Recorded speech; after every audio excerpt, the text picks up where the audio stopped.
Sumainyo ang Panginoon.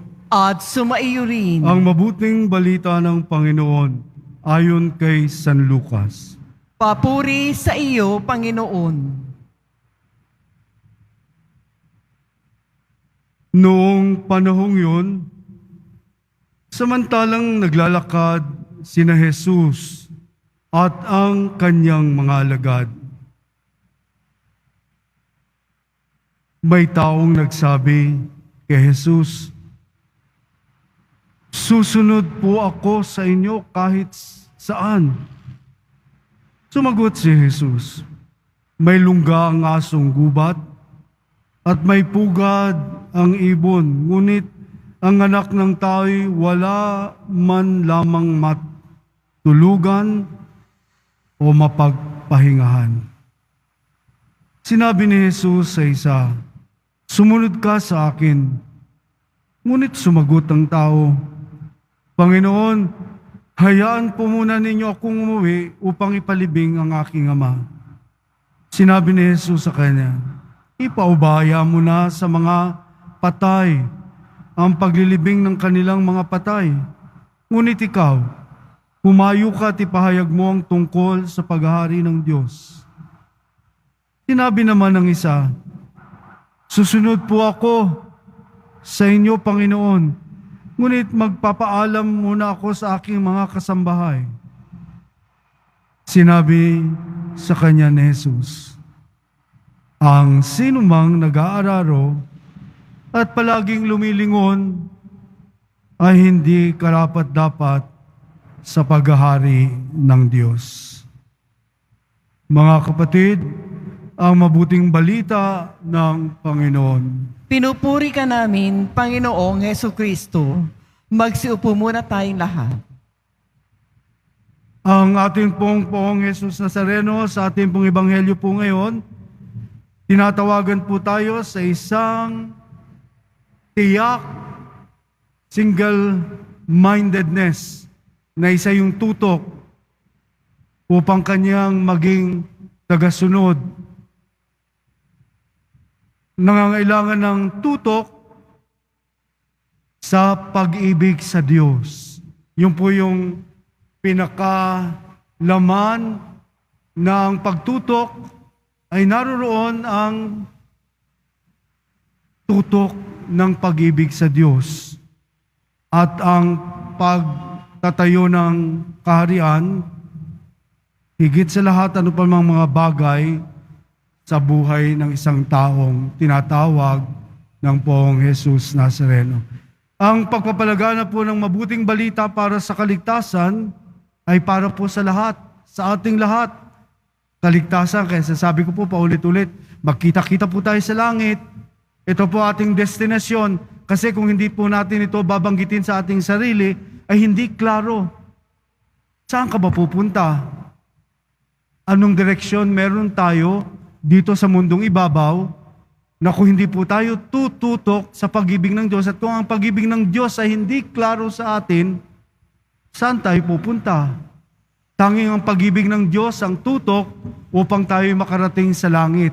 Kaya lahat po ng naririto ngayon, mag-isip sa panalangin, gusto kong tumungo sa langit kasama sa kaharian ng Diyos. Kasi pag hindi po klaro yan, parang wasiwas. Wala tayong tinatawag na single-mindedness. Marami tayong mga burloloy, mga kuyagot. Alam niyo yung kuyagot? Hindi po atiyot, ati kuyagot, kuyagot. Yung mga bagay na hindi mahalaga na siyang nagiging pinagkakaabalahan po natin.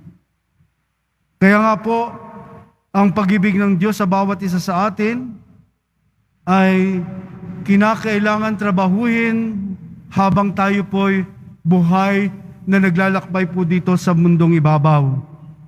Doon sa nagnanais na sumunod sa ating Poong Jesus Nazareno at nagnanais munang nais na maghintay at marami pang dapat asikasuhin sa kanilang tahanan, marami pa mga alibay, marami pa mga palusot, marami pa mga bagay na nagiging hadlang upang tumugon sa tunay na tawag ng ating Panginoon. ay hindi po handa para sa kaharian.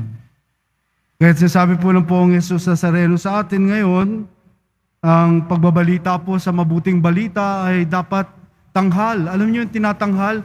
Itinatanghal ko sa puso ko ang pag-ibig ng Diyos, kaya't ako'y laan na maglingkod at sumunod sa Kanya. Ano man ang kalalagayan ninyo sa buhay, hindi po tayo basta, kundi ang tatak ng binyag po sa atin ang siyang nagiging bisa ng pagsunod sa kalooban ng Diyos.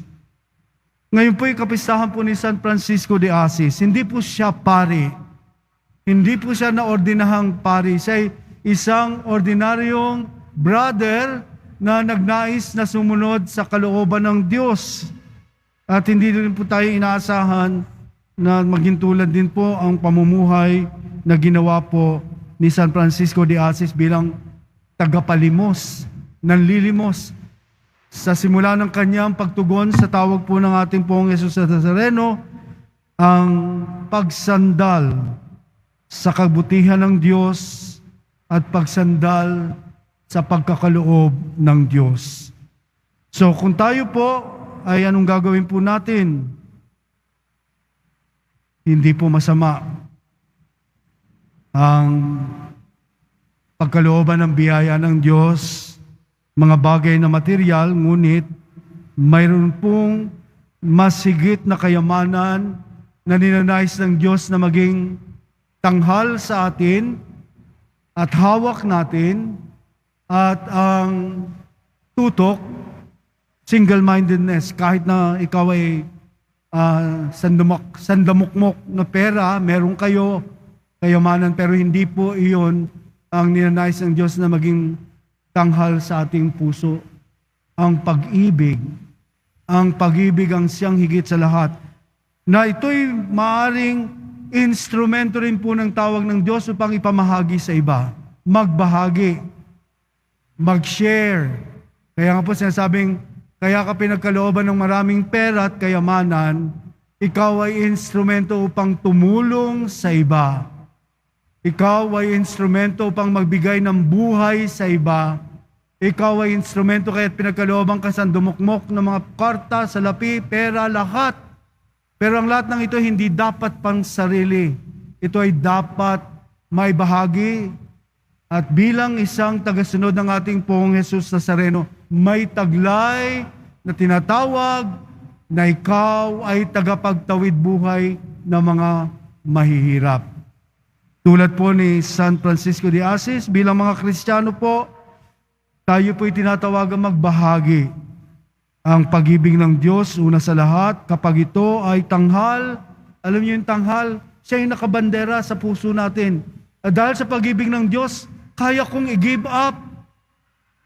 Kaya kong magbahagi. Natatandaan ko po nung kay Kura Paroko, sa Marikina po, sa baba ng Ateneo, kailangan po namin talaga magpagawa ng simbahan, parokya, ay yung aking mga kapitbahay, pinagtatanggal ang kanilang mga chandelier, ang mga alahas po nila ay isinare po, pinakilatis sa mga jeweler at ginawang cash.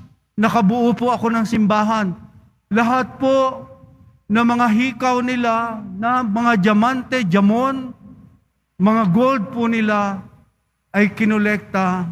Ayun yung po yung sabi, for the love of God.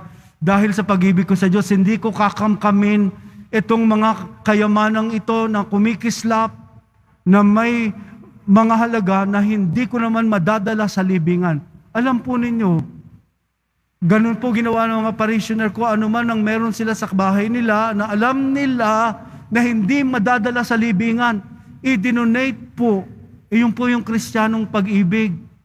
Hindi na sabing, ay sayang, bakit ko ibibigay sa simbahan? Masamang bibig ang sabing, bakit ko ibibigay sa simbahan? Masasayang yan. Tandaan ninyo, walang magbibigkas ng isang taong tunay na umiibig sa Diyos na magsasabing, sayang, ibibigay ko sa simbahan. Hoy, galing sa Diyos yan. Bakit ka malungkot? Ang isang taong nagtataglay ng pag-ibig sa Diyos na ibibigay niya, dapat nagsasaya, hindi nalulungkot. Sabi ng mga parishioner ko, Father, I do not regret na i-give up ko itong mga kayamanang ito. Kasi pagdating sa ataol, alangan na hindi ko naman madadalayan sa langit. So nakabuo po ako ng parokya ng San Jose Manggagawa na mga parishioners ko po ay willing, mayayaman po. Pero hindi sila madadamot. Iba po yung mayayamang nagbubukas palad at iba po yung mayayamang madadamot ng kamigay sa kanila lamang. Kaya nga po yung ating ebanghelyo ngayon at sa kapistahan po ni San Francisco de Assis, bilang pong mga Kristiyano tayo tinatawagan po ng pag-ibig ng Diyos ay maging tanghal sa ating puso at tayo ay maging saksi. Saksi sa salita ng Panginoon at upang tayo ay magkaroon ng isang pagpapalang isinabuhay ko ang tawag ng Panginoon, ang pagsasabuhay ng kanyang kalooban. Kaya tandaan po ninyo, yung mga sandamokmok kayamanan dito, huwag kayong magsasabing sayang kapag sa simbahan, kapag may mga charity na kailangan bigyan, huwag kayong magsasabing sayang, bakit ko na ibigayan? Huwag kayong manghinayang. Matutuwa ang Diyos at huwag kayong malungkot. Nabasa po, nadinig po natin sa Nehemias, bakit ka nalulungkot? Kasi po, gusto ko pong buuin ang tahanan ng Diyos. Bakit ka nalulungkot? At sabi ng hari kay Nehemia. Sa tayo pong lahat, hindi dapat ikalungkot ang anumang bagay na ninanais ng Diyos na siyang maging kalooban niya para sa atin at hindi kalooban ng ating sarili.